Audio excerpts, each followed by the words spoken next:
Can you remember a time when something once illegal suddenly became legal? In years past, this question might have been difficult to answer, but now our response is a quick yes: marijuana. It's rare that something long deemed illegal suddenly becomes legal. However, it's been happening more and more over the past few years as more states vote to legalize marijuana for medical or personal use, allowing for retail sales. The list now includes many of the 50 U.S. states plus Washington, D.C. In Connecticut, marijuana use has been allowed for patients with certain medical conditions since 2013. This change from illegal to legal can be confusing and hard to explain for parents and adults who work with youth, and hard for young people to understand. This short video will help you to separate marijuana facts from fiction. The facts. Even in states where marijuana is legal for medical use or can be sold in marijuana stores, there are a few important things to remember. The sale of marijuana is regulated through laws that vary by state. In states where it can be purchased in marijuana stores, buyers must be over 21. In most states with medical marijuana programs, including Connecticut, users must be certified by the state and carry an ID card.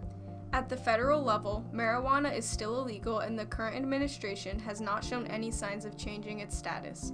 The use of marijuana in public is prohibited, and so is driving under the influence of the drug. Despite being legal in some places, marijuana can still be a very dangerous substance, especially for children and youth. It can have a long-lasting negative impact on brain development, and research has linked it to decreased IQ and potential future heroin use. Many of the most popular myths about marijuana, for example that since it's legal it is not dangerous, can be busted with some easy fact-based responses. Marijuana is addictive, especially for youth. According to a study completed in 1994 by professors at Michigan State University, the University at Albany, and Harvard University, 1 in 6 youth who try marijuana will become addicted to it, and 1 in 10 adults will become addicted. Daily users of marijuana before age 17 are over 60% less likely to complete high school or obtain a degree than those who have never used marijuana, according to a study from 2014 published in the Lancet Psychiatric Journal. A Duke University study found that teens who use marijuana 3 to 5 times per week can have up to an 8-point drop in IQ, which can be permanent. This study was conducted with marijuana 3 to 5 times weaker than today's marijuana. The Colorado Department of Transportation found that the chance of involvement in a fatal car crash doubles in drivers under the influence of marijuana.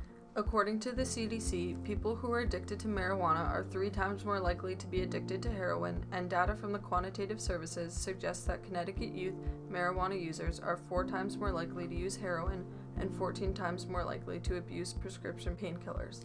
Decades of research, like the studies we just mentioned, tells us that marijuana is an addictive substance and that most people who become addicted do so in their teens.